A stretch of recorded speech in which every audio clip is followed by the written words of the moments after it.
Os reis o detestavam, os falsos profetas o rejeitavam.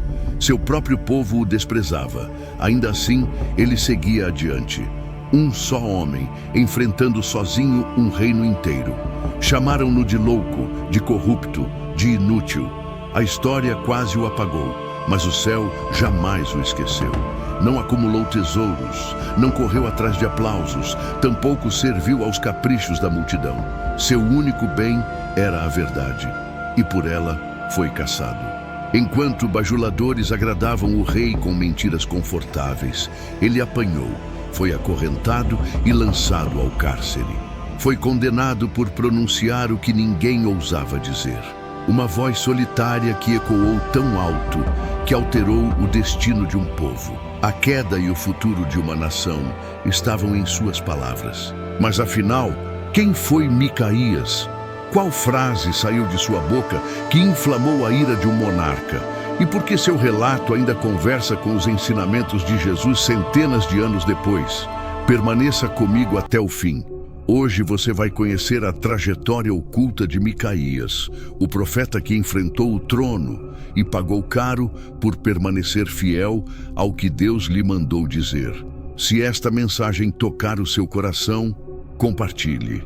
Deixe que mais pessoas saibam dessa verdade soterrada pelo tempo. Vamos começar. Sou Micaías, filho de Imlá. Quase ninguém lembra do meu nome. Pouquíssimos conservam minhas palavras, e esse foi o caminho de muitos profetas.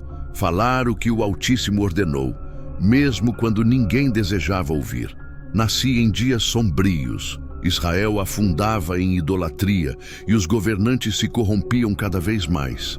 Desde pequeno, aprendi que a verdade não tinha espaço na corte de Samaria, mas ainda assim, a verdade me encontrou. Minha infância foi vivida em uma aldeia ao norte, distante do brilho de Samaria, mas não longe o bastante para escapar da sombra da realeza. Meu pai, Imlá, era um homem reto, temente ao Deus Supremo, em um tempo em que a fidelidade era rara e o medo governava corações. Minha mãe, cujo nome a memória humana já perdeu, me ensinou a discernir o sussurro de Deus no meio do barulho da idolatria. Cresci sob o reinado de Onri, um soberano cuja crueldade superava a de todos antes dele. Ele seguiu os passos de Jeroboão e fortaleceu ainda mais o culto a falsos deuses. Santuários dedicados a Yahvé foram destruídos. Em seu lugar, ergueram templos para Baal e Azerá. Vi com meus próprios olhos colinas cobertas por postes idólatras, sacerdotes pagãos conduzindo rituais profanos e multidões inclinando o rosto diante de estátuas de pedra e madeira. A idolatria deixou de ser um costume externo e se infiltrou como veneno nas almas. Meu pai e outros poucos fiéis evitavam confrontos. É preciso prudência sob governantes violentos, diziam. Mas algo dentro de mim gritava: silêncio também é culpa quando Deus ordena que se fale. Eu era jovem quando o peso da revelação me alcançou. Numa certa noite, adormecido na casa de meu pai, uma luz que não era deste mundo me envolveu. Meu corpo perdeu forças, como se o próprio Eterno se aproximasse. Diante de mim, um trono. O brilho era tão intenso que minhas pupilas queimavam. Seres celestiais se prostravam diante da glória, e a voz que ecoou parecia romper o universo. Micaías, filho de Imlá, minhas palavras estarão em tua boca. Não temas os homens, dirás o que eu falar. Acordei ofegante, tomado de suor. Tudo à minha volta estava quieto, mas meu interior era um vulcão em erupção. Ali, naquele instante, compreendi. Minha vida não pertencia mais a mim. Com o passar dos anos, aprendi a reconhecer com mais nitidez a voz de Yahvé. Nas ruas, sacerdotes de Baal andavam com arrogância. Em sonhos, eu via Samaria em ruínas, muralhas que o rei ergueu com riqueza roubada, desabando como testemunho de sua injustiça. O Senhor me revelou que os descendentes de Onri colheriam o mal que semearam, mas nenhum ouvido queria essa verdade. Meu pai, preocupado, me advertiu: filho, cuidado, palavras podem custar uma vida. Os reis não toleram aqueles que profetizam contra eles se você deseja viver. Ela permanece em silêncio. Mas como ela pôde fazer isso? A palavra de Iá ardeu dentro de mim como um fogo incontrolável, mas o destino de Omri já estava selado. Ele morreu após um reinado de 12 anos, deixando o trono para seu filho, cujo nome se tornaria sinônimo de corrupção. Se a omissão tivesse submergido Israel por meio da idolatria, levaria esse mal a níveis ainda maiores, inimagináveis. Era o tempo em que o nome de Miá começaria a ser reconhecido não como um profeta renomado, mas como uma voz que incomodava os poderosos ao longo dos anos. Os tempos vindouros trariam provações difíceis, momentos de solidão e rejeição. Mas aquele primeiro chamado na minha juventude seria a âncora que sustentaria minha fé. Quando os portões do palácio se fecharam para mim, quando as ameaças se tornaram realidade e quando a prisão se tornou meu lar, porque uma coisa que aprendi foi: é melhor sofrer pela verdade do que ser aceito por uma mentira. Acabe ascendeu ao trono. Seu reinado logo superou a maldade de seu pai, Omri. Israel já estava espiritualmente enfraquecido, mas o novo monarca acelerou sua queda. Não apenas continuou com a idolatria de seus predecessores, mas introduziu uma abominação ainda maior: seu casamento com Jezabel, filha de Etbaal, rei dos Sidônios. Não era apenas uma princesa estrangeira. Era uma mulher astuta, com uma vontade de ferro e muita devoção fanática por seu deus Baal. Sua chegada a Samaria marcou o início da mais brutal opressão contra os seguidores de Iá. Sob sua influência, Acabe construiu um templo e um altar a Baal na capital. Os sacerdotes do Deus Altíssimo foram perseguidos, mortos ou forçados a se esconder em cavernas e desertos. A verdadeira adoração começou a desaparecer e, em vez disso, surgiram cerimônias suntuosas dedicadas a ídolos. As ruas de Samaria estavam cheias de procissões idólatras que ofereciam sacrifícios. Sacrifícios humanos em altares e práticas licenciosas eram promovidos. A cada dia que passava, a nação mergulhava mais fundo nas trevas e os templos de Aserá se multiplicavam. A lei de Deus foi esquecida e a corte de Acabe tornou-se um centro de corrupção e maldade. Observei tudo isso das sombras. Eu havia aprendido a ser prudente, pois ser um profeta importante naqueles tempos equivalia a uma sentença de morte. Jezabel não tolerava dissidência. Seu ódio pelos profetas era lendário. Ordenou a execução de muitos deles sem hesitar, e os poucos que permaneceram estavam escondidos em montanhas e cavernas, aguardando o dia em que o Deus Altíssimo agiria contra o reinado da iniquidade. Foi então que Elias, um profeta imponente, cujo nome seria lembrado por gerações, veio de Gileade. Um homem de aparência durona, mas com um espírito indomável. Seu primeiro ato público foi confrontar o rei com uma frase devastadora: "Tão certo como vive o Senhor, Deus de Israel, em cuja presença estou, não haverá chuva nem orvalho nestes anos, exceto por minha palavra." Essas palavras ecoaram por todo o reino como um trovão.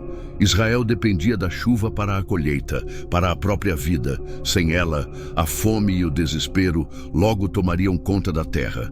Acabe ouviu a profecia com incredulidade, mas Jezabel reagiu rapidamente e emitiu um decreto de perseguição sem precedentes contra os profetas, enviando seus guardas para capturar e executar qualquer pessoa que falasse em nome de Iá. Para me esconder, todos os dias eu trazia notícias de profetas assassinados. Suas famílias eram despojadas de suas terras por terem abrigado servos do Deus Altíssimo. Mas apesar do medo, não pude permanecer em silêncio. Saindo das sombras, comecei a proclamar a verdade sussurrada em tons baixos, reunindo pequenos grupos de fiéis em casas secretas, longe dos olhos dos espiões de Jezabel. Minhas palavras eram simples, mas firmes. Deus não abandonou o seu povo. O seu julgamento virá sobre a casa de Acabe e a idolatria será erradicada. Alguns ouviram com medo, outros com esperança, mas muitos não queriam ouvir. Preferiam o favor do rei e a segurança de suas vidas à verdade. Aqueles eram tempos sombrios. Nos mercados, as pessoas falavam com cautela, com olhares furtivos, temendo que qualquer palavra contra a rainha caísse em ouvidos errados. Havia espiões por toda parte. Alguns dos meus irmãos foram traídos pelos próprios vizinhos, entregues por algumas moedas de prata. A seca começou a assolar a terra com crueldade implacável. Os rios secaram, os campos murcharam e a fome se apoderou do povo. Mesmo assim, nem Jezabel nem Acabe reconheceram sua culpa.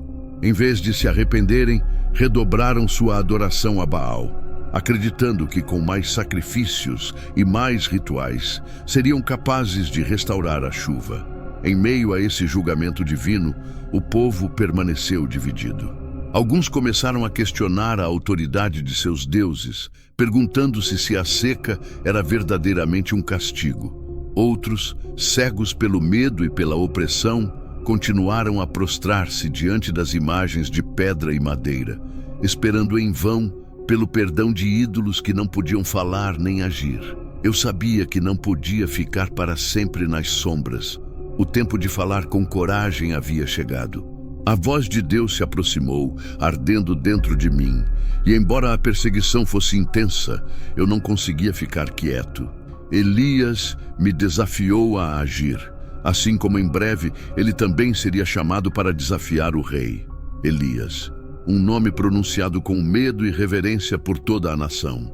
Alguns o consideravam um inimigo do reino, responsável pela terrível seca que assolou a região. Secretamente, outros o viam como a última esperança de Israel, um homem cuja fé desafiou falsos reis e deuses.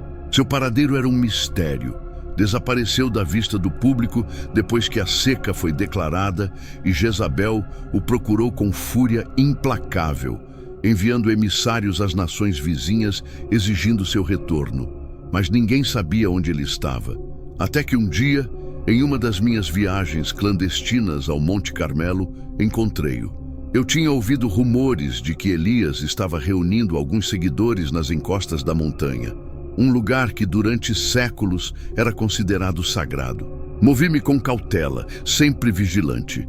Os soldados de Jezabel patrulhavam as estradas constantemente. A perseguição aos profetas não diminuiu, pelo contrário, aumentou. A intensidade aumentava a cada dia sem chuva, quando cheguei a uma clareira na montanha. Eu o vi. Elias era um homem de aparência imponente, com uma túnica simples e longos cabelos despenteados pelo vento.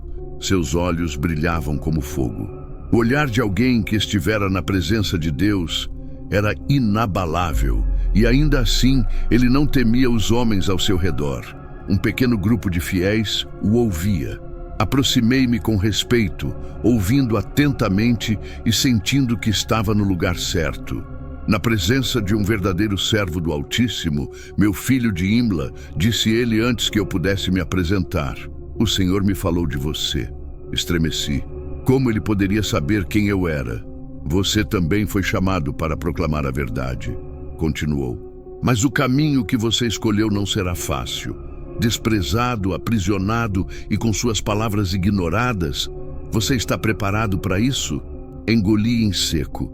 O que ele dizia era verdade. Eu já havia sentido o peso da rejeição e o perigo constante de perseguição, mas ouvir Elias falar com tanta certeza me fez entender o que aquilo realmente significava.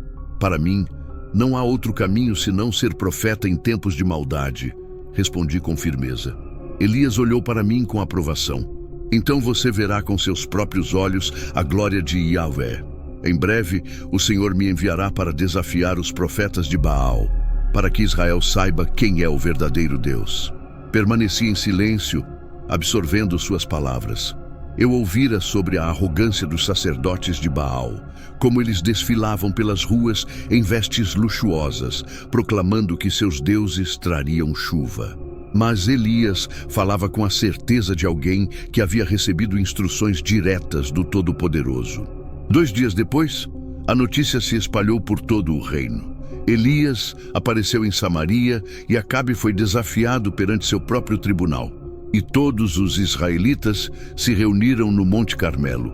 Ele havia dito: e tragam consigo os 450 profetas de Baal e os 400 profetas que comem à mesa de Jezabel. Era um chamado ao confronto entre o Deus de Israel e os ídolos estrangeiros que corromperam a nação, já confiantes no poder de seus sacerdotes.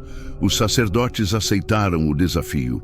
Quando o dia marcado chegou, o Monte Carmelo estava repleto de pessoas, homens e mulheres de toda a região que subiram a montanha para presenciar o confronto. Misturei-me à multidão, assistindo com o coração acelerado. Eu sabia que aquele momento seria decisivo para Israel. No centro da clareira, Elias estava sozinho, de frente para o inimigo, os 450 profetas de Baal. Sua figura solitária contrastava fortemente com a multidão de sacerdotes que vestiam trajes esplêndidos e carregavam amuletos e objetos sagrados. Acabe estava lá também, sentado em um lugar de honra, com um ar de superioridade. Elias elevou a voz, dirigindo-se não apenas aos sacerdotes, mas a todas as pessoas reunidas. Até quando vocês vão vacilar entre duas opiniões? Se o Senhor é Deus, sigam-no, e se Baal é, sigam-no. Um silêncio tenso tomou conta do lugar. Ninguém Muitos respondeu. Temiam Jezabel. Outros ainda duvidavam de quem detinha o verdadeiro poder. Elias propôs o teste. Cada um tomaria um boi e o colocaria sobre a lenha, mas não acenderia fogo debaixo dele. Vocês invocarão o nome do seu Deus, e eu invocarei o nome do Senhor. O Deus que responder com fogo, esse será o verdadeiro Deus. O povo, intrigado, concordou. Os profetas de Baal foram os primeiros. Prepararam seu sacrifício no altar e começaram a clamar desde a manhã até o meio-dia. Gritaram e dançaram em volta do altar, invocando o nome de seu Deus, mas não houve resposta. Elias os observou calmamente e, quando o sol estava no auge, começou a zombar deles.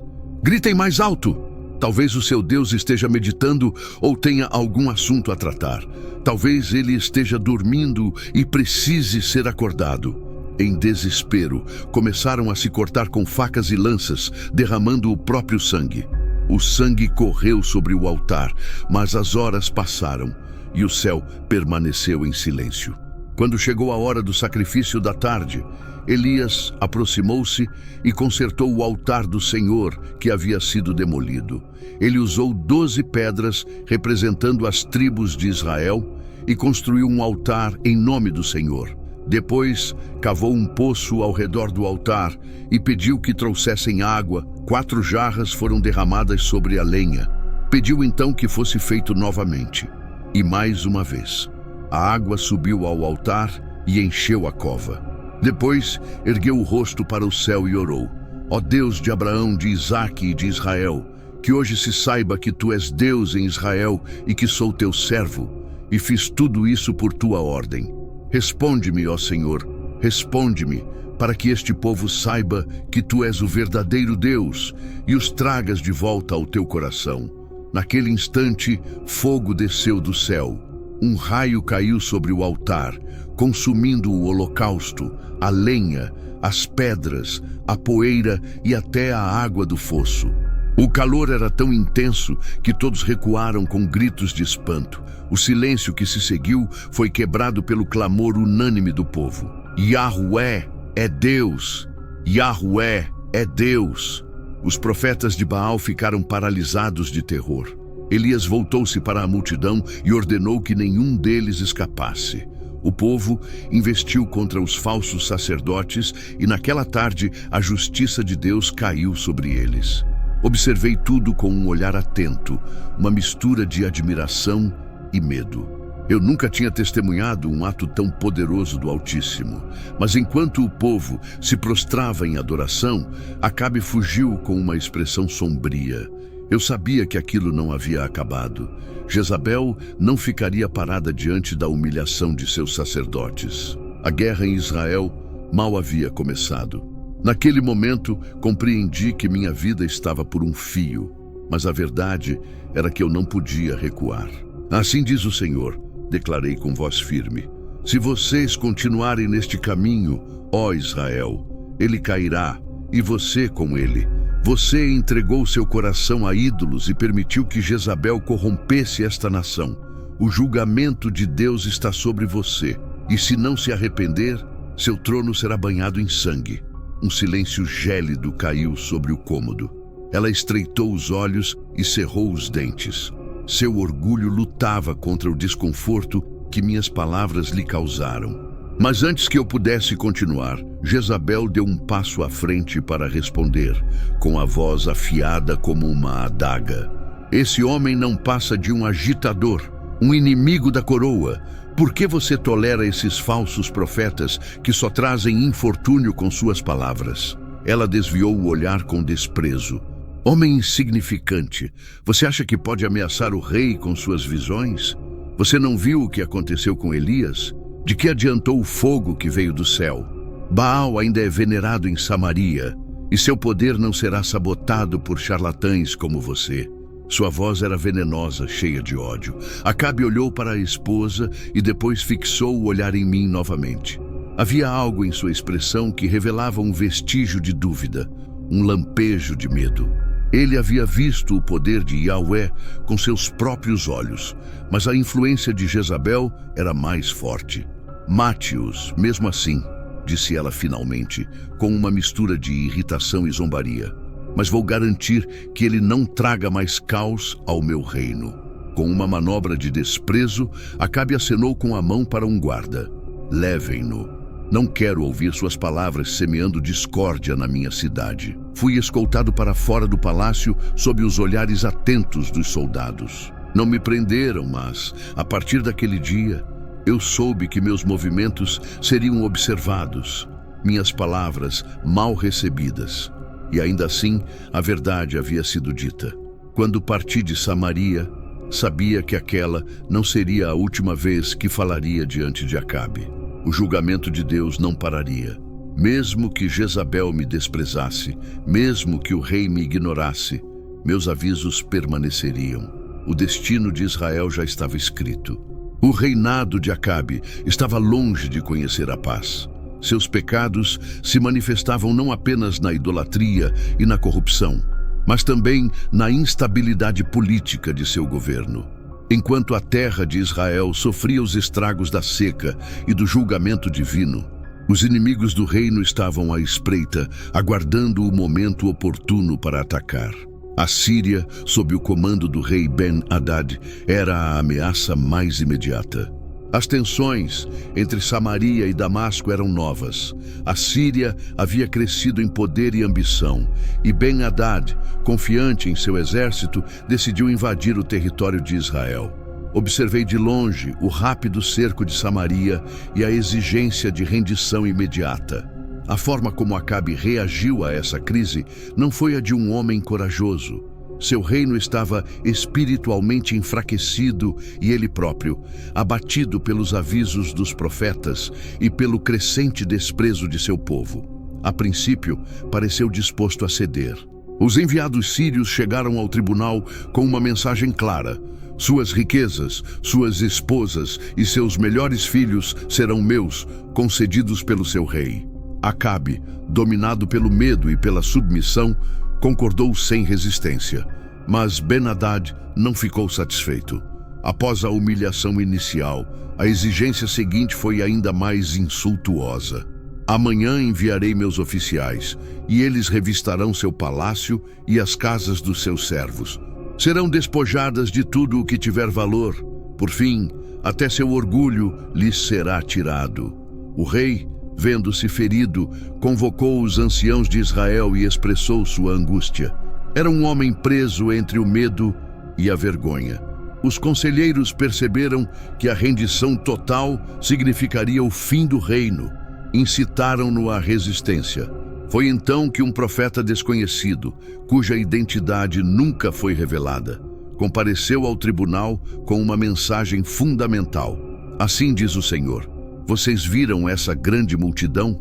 Hoje eu a entregarei em suas mãos, para que vocês saibam que eu sou o Senhor.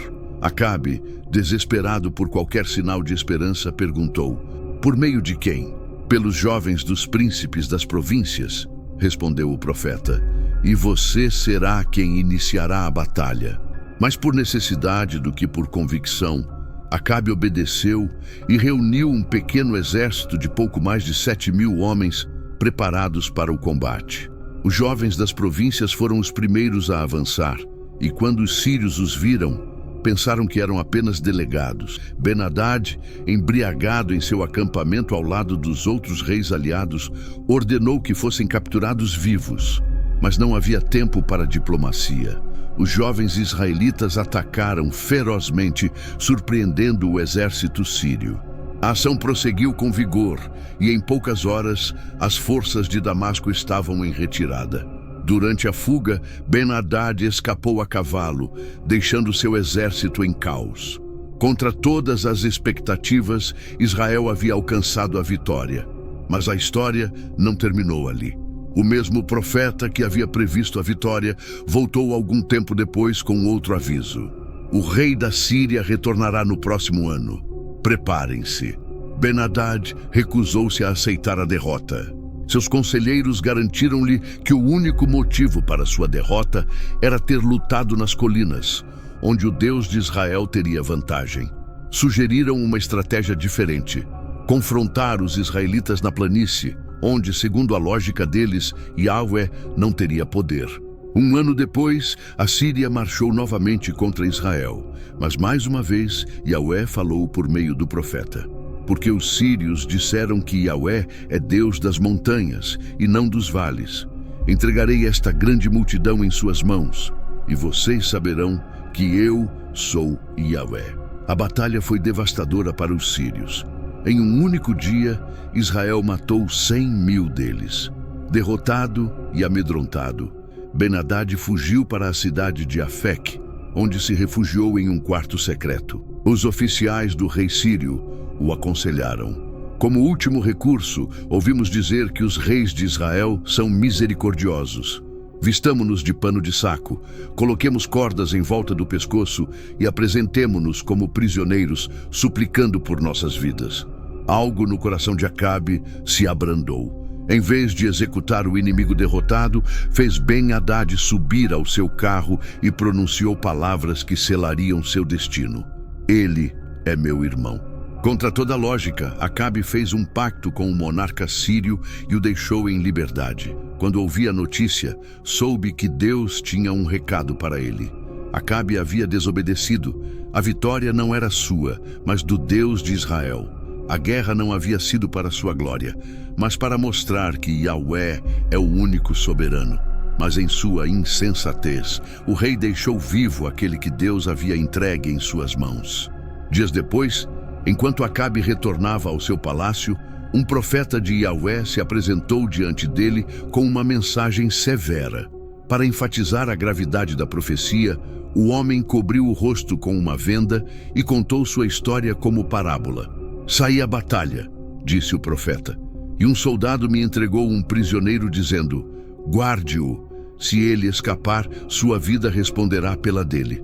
Mas enquanto eu estava ocupado aqui e ali, o prisioneiro desapareceu. O que se deve fazer comigo? Acabe, sem perceber que a história se dirigia a ele, respondeu com severidade: você mesmo ditou sua sentença. Então o profeta tirou a venda e revelou sua identidade. Olhando diretamente ao rei, pronunciou a sentença de Deus. Assim diz Yahvé, porque deixaste escapar o homem que eu havia entregado em tua mão, tua vida responderá pela dele, e teu povo pelo povo dele. Acabe ficou em silêncio, seu rosto ensombrecido.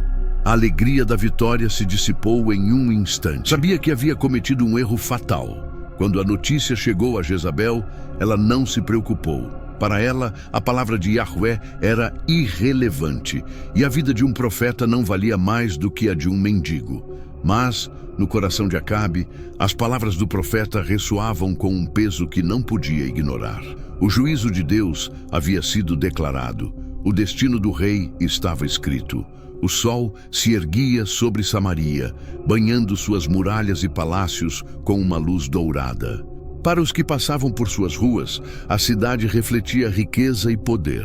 Contudo, por trás dos muros de marfim, nas sombras da opulência real, forjavam-se planos sombrios, decisões que trariam morte e desolação. Em um desses dias, presenciei uma das maiores injustiças cometidas sob o reinado de Acabe. Não era um fato de guerra, nem uma traição na corte. Era algo mais simples, mais comum e, por isso mesmo, mais aterrador. A história de um homem e sua vinha. Nabote era um homem reto, um israelita fiel à lei de Deus, dono de uma vinha que havia pertencido à sua família por gerações. Seu campo ficava junto ao palácio de Acabe, em Jezreel, e o rei, ao vê-lo, cobiçou sua terra. Para Acabe, não era mais que um terreno fértil, perfeito para plantar um horto real.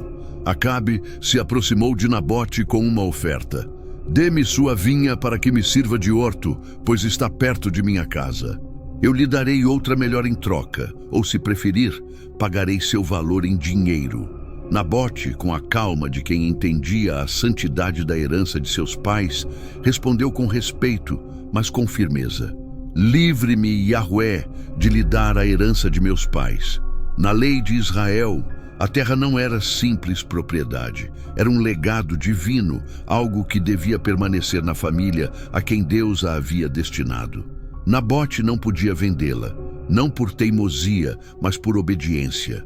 Acabe, em vez de aceitar a resposta com dignidade, voltou ao palácio de mau humor. Jogou-se no leito, virou o rosto e se recusou a comer. Parecia uma criança mimada que não conseguira o que queria. Foi então que Jezabel interveio.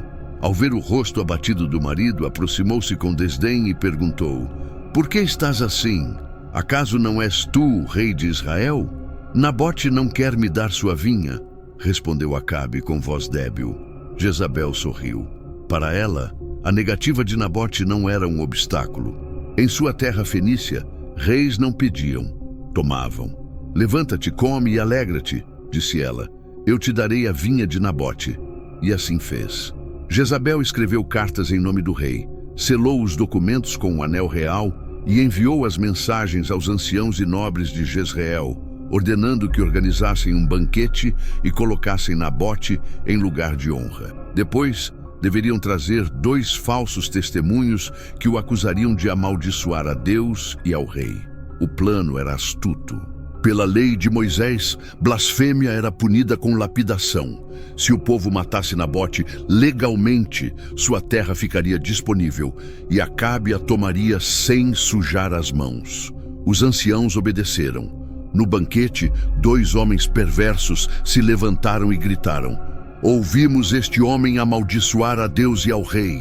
A multidão se agitou. Não havia provas, mas a acusação bastou. Em minutos, Nabote foi arrastado para fora da cidade e apedrejado até a morte. Quando Jezabel recebeu a notícia, foi até o marido e anunciou com frieza: "Levanta-te e toma posse da vinha de Nabote, pois ele está morto." Acabe não fez perguntas, apenas se levantou e marchou para Jezreel. Soube do acontecimento pouco depois. A dor me atravessou como lâmina. Não era a primeira injustiça que eu via em Israel, mas desta vez algo dentro de mim se quebrou. Foi então que tive uma visão. Fechei os olhos e o mundo desapareceu. Luz e sombra se misturavam. Vi o trono de Deus e ouvi sua voz trovejar: "Micaías, filho de Imlá, a maldade de Acabe chegou até minha presença. Sua hora está marcada. Não estava sozinho. Um vento de justiça me envolvia." Ao longe, distingui a figura de outro homem. Era Elias. Dias depois, o profeta do fogo dirigiu-se a Jezreel, caminhando com passo firme, o rosto endurecido pela ira do Altíssimo.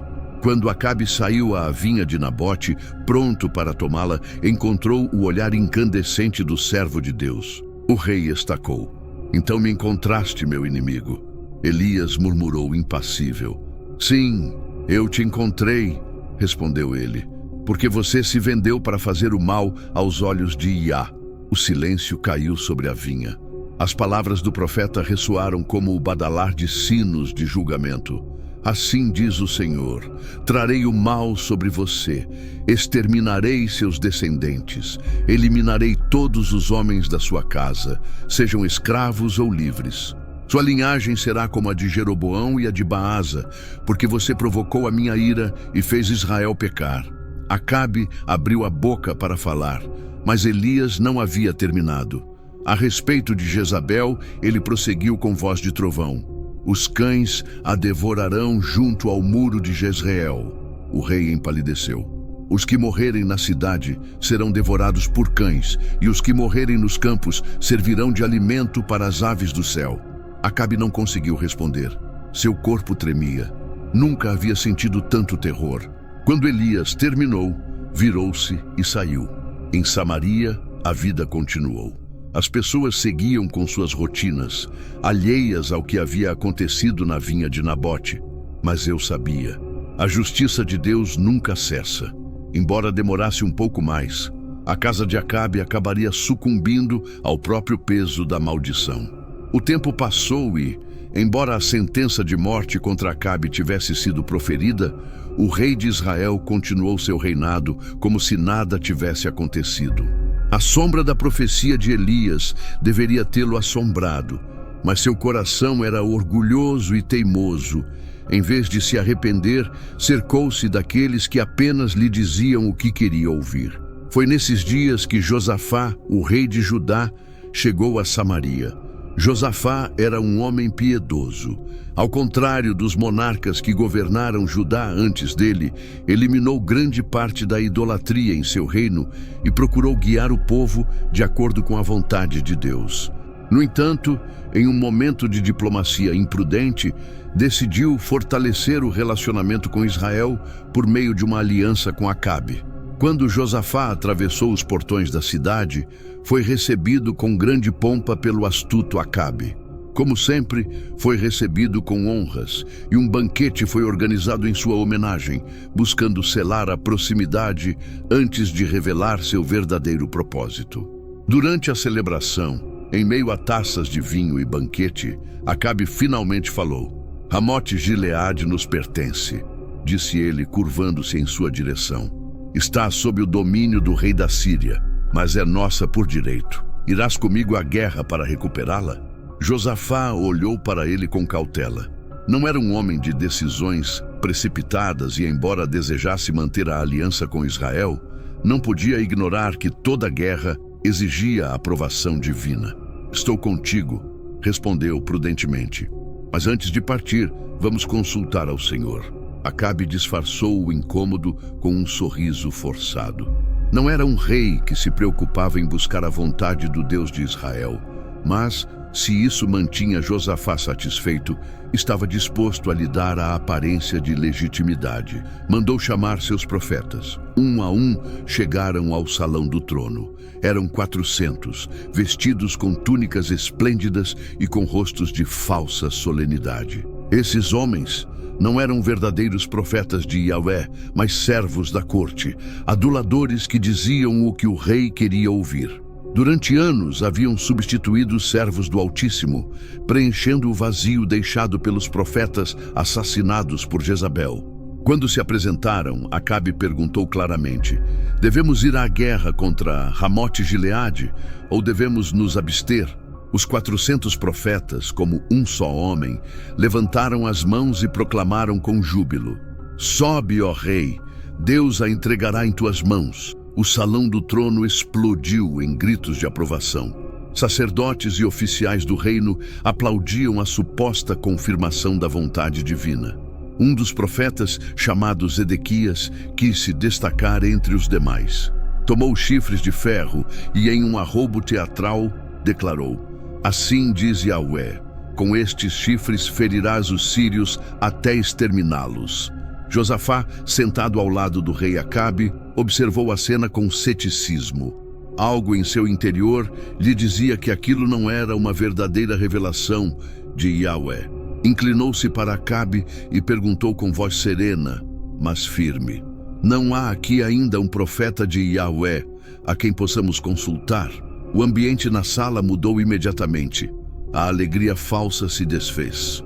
A expressão de Acabe se ensombreceu. Olhou para Josafá com fastídio, como se sua pergunta tivesse arruinado o espetáculo.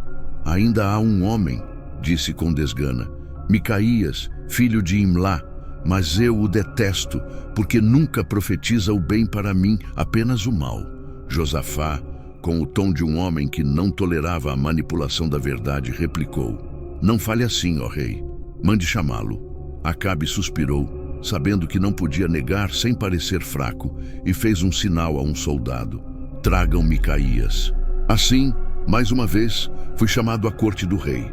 Mas desta vez não seria para uma simples advertência.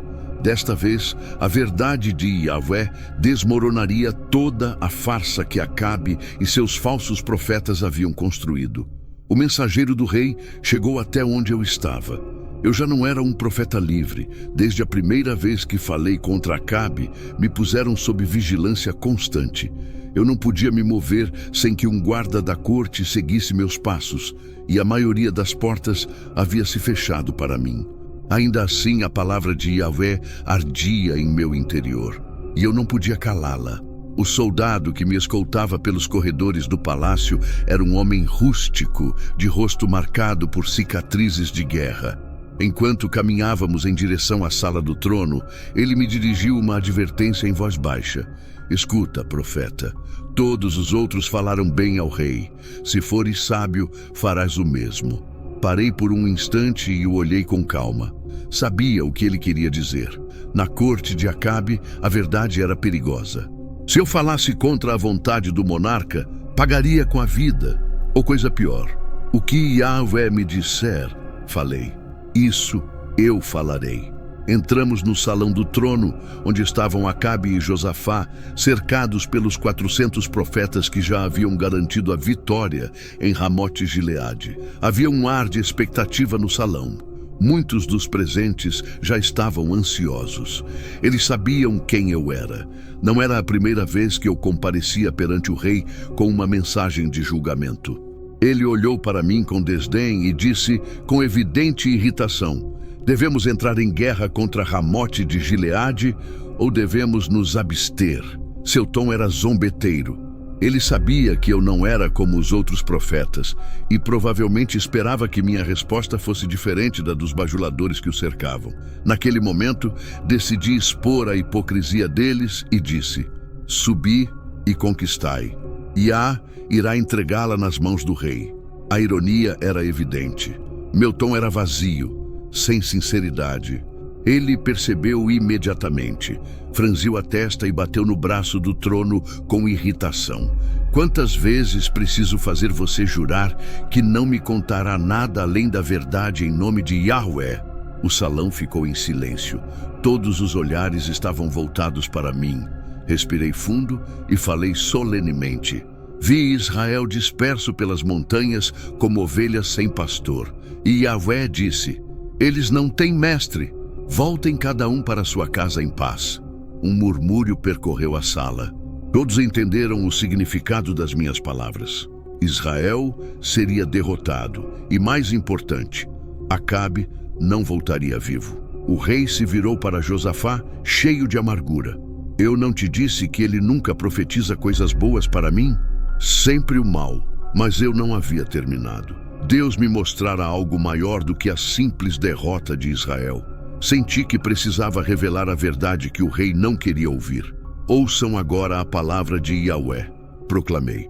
Vi o Senhor assentado em seu trono, e todo o exército dos céus estava à sua direita e à sua esquerda.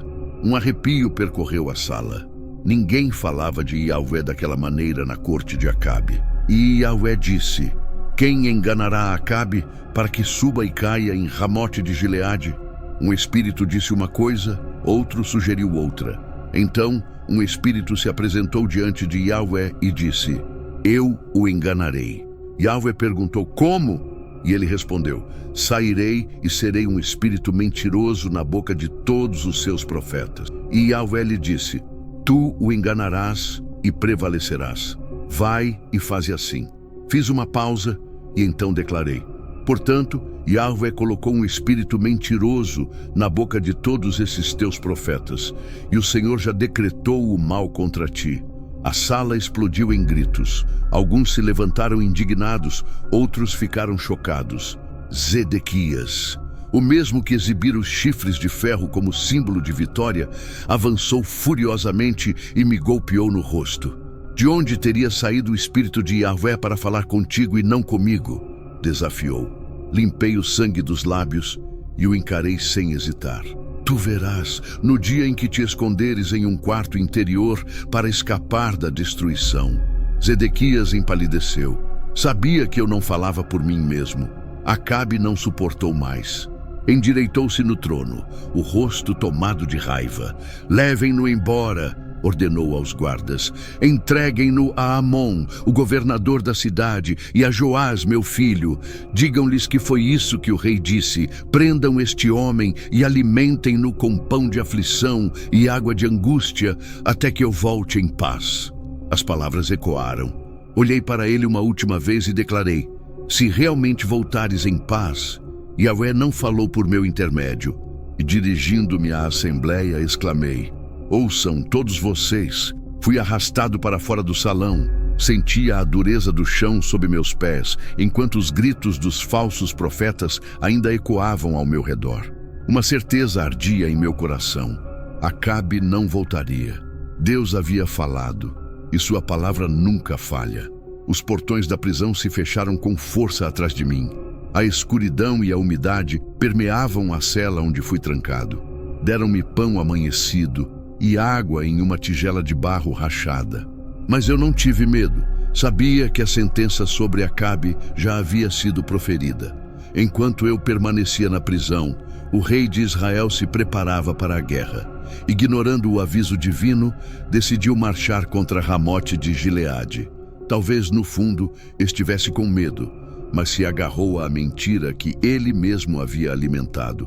Até mesmo o piedoso rei Josafá tinha dúvidas, apesar dos falsos profetas. Mas Acabe, como sempre astuto, traçou um plano. Vou me disfarçar ao entrar na batalha, disse ele. Mas tu, Josafá, usarás tuas vestes reais. Josafá aceitou, sem perceber que Acabe o usava como isca. Os sírios queriam matar um rei, confundiriam Josafá com Acabe. Vestido como um soldado comum, Acabe acreditava que passaria despercebido. E assim partiram para a guerra. O campo de Ramote de Gileade era árido e rodeado de colinas. As tropas de Israel e Judá se posicionaram. Ao amanhecer, diante do poderoso exército de Ben-Hadad, soaram as trombetas. O choque das espadas foi brutal. Poeira subiu em nuvens densas, a visão se perdeu em meio ao caos.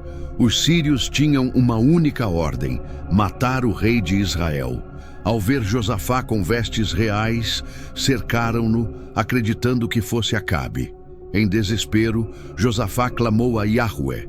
Quando os sírios perceberam o erro, recuaram. Acabe, porém, continuou disfarçado entre seus homens, confiando que o engano o manteria seguro. Mas o inesperado aconteceu. Um arqueiro sírio, sem mirar alguém em específico, lançou uma flecha ao acaso.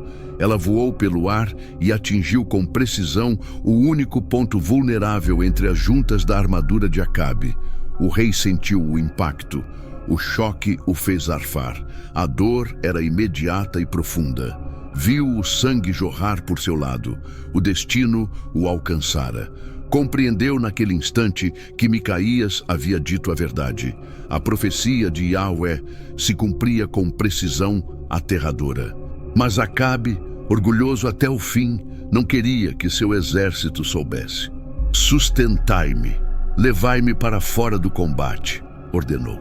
Seus servos o seguraram enquanto a batalha continuava. Por horas, permaneceu no carro, vendo seu sangue gotejar até encharcar o piso de madeira. Sua respiração se tornava pesada, sua visão turva. Ao cair do sol, Acabe exalou seu último suspiro. O rei estava morto. Sem líder, o exército de Israel se desmoronou e fugiu.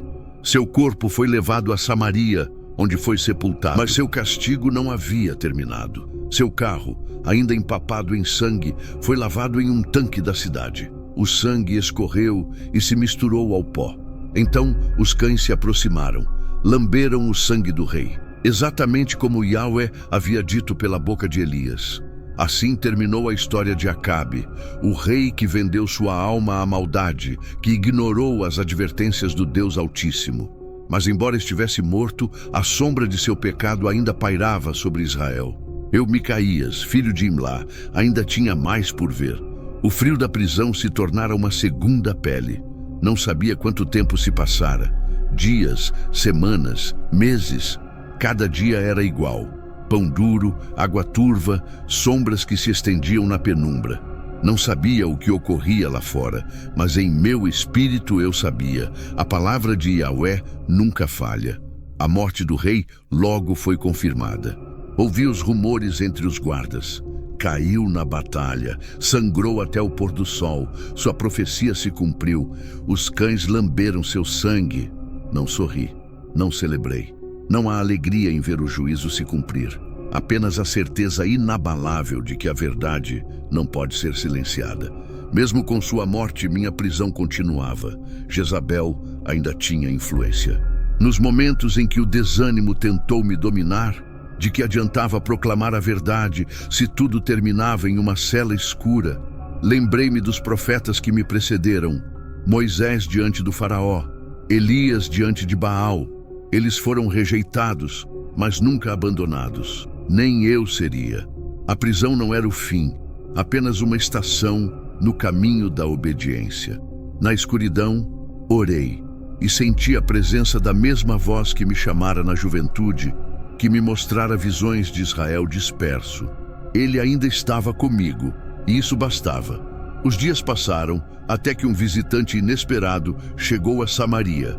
Josafá, o ancião. O rei de Judá retornara da guerra vivo.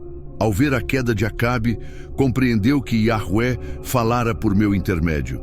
Seu primeiro pedido, ao se reunir com as autoridades do reino, foi: libertem Micaías. Os nobres da corte trocaram olhares. Após a morte de Acabe, ele havia deixado um vácuo de poder e, embora seu filho tivesse assumido o controle, o trono ainda permanecia sob a sombra de Jezabel. Respondeu um dos oficiais: com a devida ressalva, senhor, o mandado de prisão permanece em vigor. Josafá insistiu que ele estava morto e que não havia mais motivo para deter um profeta importante, mas a corte de Samaria ainda estava contaminada pela corrupção. Embora soubessem que minha profecia havia se cumprido, temiam a fúria da rainha. Outro oficial falou com uma voz que soava quase como um pedido de desculpas, como se o rei ou a corte quisessem libertá-lo e o fariam no devido tempo. Josafá não pôde fazer mais nada. Ele se retirou por causa da dureza de coração em Samaria. Eu continuei prisioneiro, mas, dentro de mim, a esperança nunca se apagou, porque eu sabia que Jezabel não reinaria para sempre e o julgamento de Deus ainda estava por vir. Com o passar do tempo, tudo se arrastava lentamente na escuridão da minha cela. Mas o julgamento de Javé prosseguiu. A morte de Acabe foi apenas o começo do colapso de sua dinastia. Seu filho Acasias havia assumido o poder, o trono, mas seu reinado estava fadado ao fracasso antes mesmo do início. A casa de Onri, fundada na corrupção, na idolatria e no sangue de inocentes, foi marcada para a destruição. Da minha prisão, eu não conseguia ver o caos que se desencadeou em Samaria, mas as vozes dos guardas e os murmúrios dos prisioneiros trouxeram a notícia. Um deles disse que o rei havia ficado doente. Dizem que ele caiu do telhado de seu palácio em Samaria, acrescentou o outro. As palavras de Elias sobre os descendentes de Acabe: sua casa será destruída. Acasias, com medo e sem verdadeira fé, enviou mensageiros a Ecrom para consultar Baal-zebu, o deus daquela cidade, buscando saber se ele se curaria de seu ferimento. Mas Javé não permitiu que um rei de Israel buscasse a ajuda dos deuses pagãos. Elias apareceu novamente e declarou seu julgamento.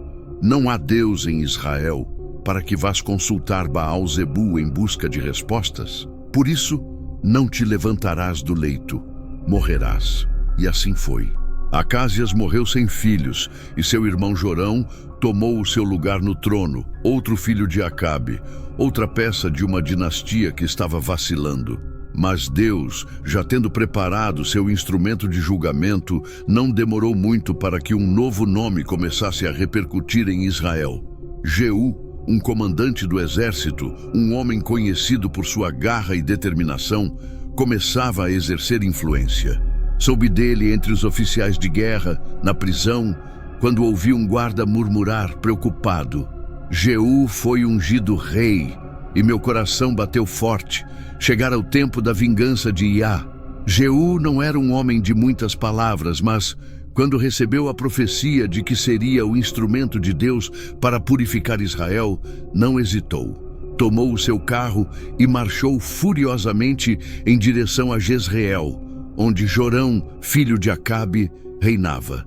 O encontro entre Jeú e Jorão ocorreu naquele local, no mesmo campo de Nabote, que Acabe e Jezabel haviam tomado injustamente. Quando Jorão viu Jeú se aproximando, perguntou, desconfiado: "A paz, Jeú?" A resposta foi um rugido de julgamento. Que paz pode haver enquanto as prostituições de tua mãe, Jezabel, e suas muitas feitiçarias são tantas? Jorão tentou fugir, mas Jeú sacou seu arco e atirou uma flecha que o atravessou no coração, e seu corpo caiu na mesma vinha de Nabote. Acasias, rei de Judá e aliado da casa de Acabe, também tentou escapar, mas Jeú o perseguiu e o feriu mortalmente em Megido.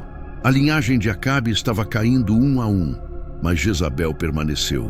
Quando Jeú entrou em Samaria, a rainha viúva soube que seu fim estava próximo. Ela se arrumou, ajeitou o cabelo, pintou os olhos e olhou pela janela. Quando Jeú entrou na cidade, vindo em direção ao palácio, ela o recebeu com desprezo. "Tiveste paz, ó Zinri, assassino de seu senhor?" Jeú olhou para a janela e gritou: "Quem está comigo? Quem?" Os servos eunucos da corte olharam para o comandante e depois para a rainha. Eles perceberam que seu poder havia desmoronado. Os eunucos ordenaram que Jezabel fosse atirada pela janela.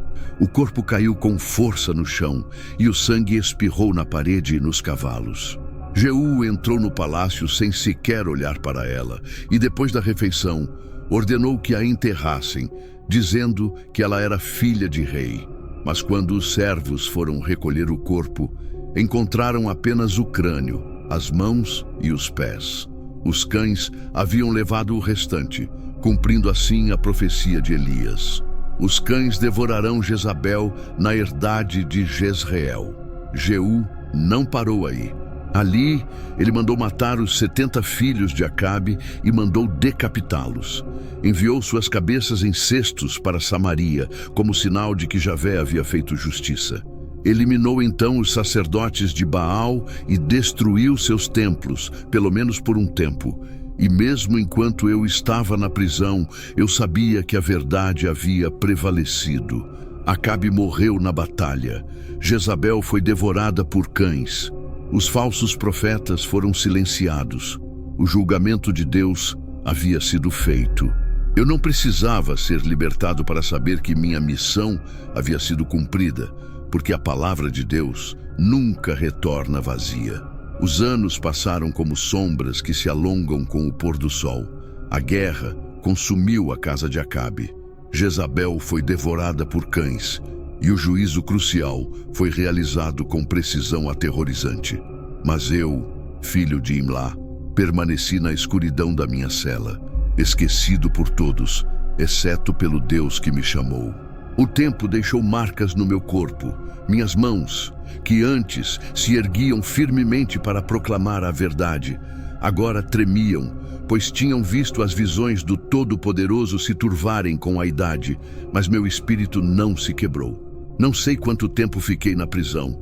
Às vezes, eu contava os dias pela luz que entrava pela pequena fresta na parede, mas, ao longo dos anos, perdi a conta.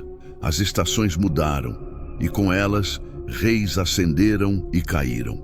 Então, um dia, sem aviso prévio, a porta da prisão se abriu e um guarda apareceu. Sem sequer olhar para mim, murmurou: "Você está livre." Não houve explicações, não houve declarações nem pedidos de desculpas.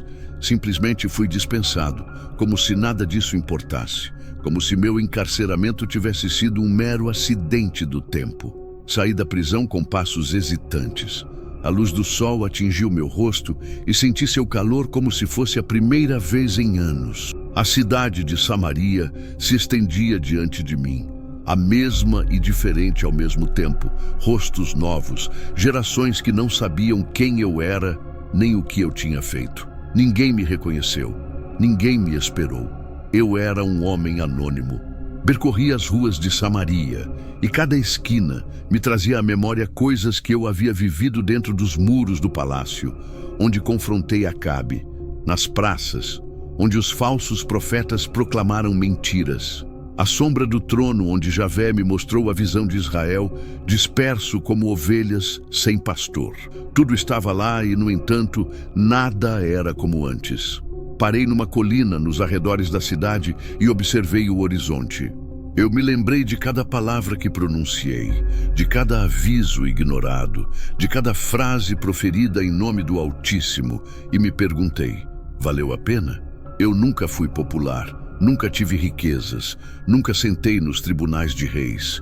Não havia multidões para aclamar meu nome, nem reis para me honrar, nem gerações que guardariam minhas palavras com admiração. Mas eu nunca me desviei do caminho. Enquanto os falsos profetas falavam para agradar aos reis, eu repeti o que Javé me ensinou. Enquanto Acabe celebrava falsas vitórias, eu previ sua queda. Embora tenha sido desprezado, aprisionado e esquecido, jamais traí a vocação que me foi dada.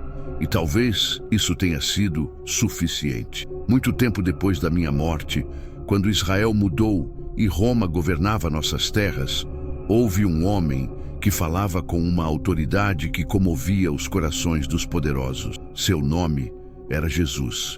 Ele caminhava pelas aldeias e cidades proclamando o reino de Deus, curando os enfermos e restaurando corações quebrados.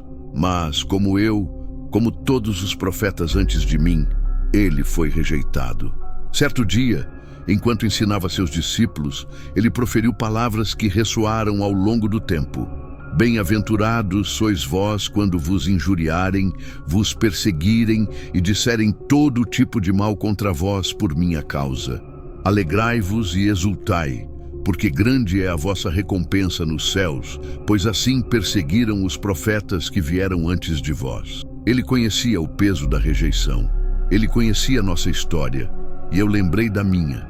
Embora esquecida pelos homens, não foi esquecida por Deus. Minha voz, que parecia ter se perdido na história, fazia parte de um coro maior, o coro daqueles que ousaram proclamar a verdade sem medo.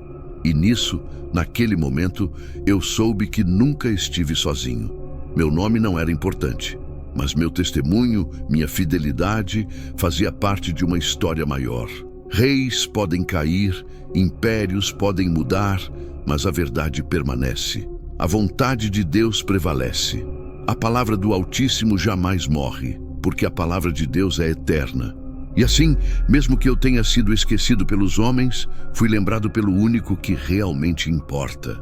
O vento soprou suavemente sobre as colinas da Samaria, carregando consigo o eco das vozes esquecidas, os sussurros daqueles que falaram a verdade num mundo que não a queria ouvir. Escute, meu tempo na terra havia terminado, mas a palavra de Deus continuaria a fluir como um rio que nunca seca.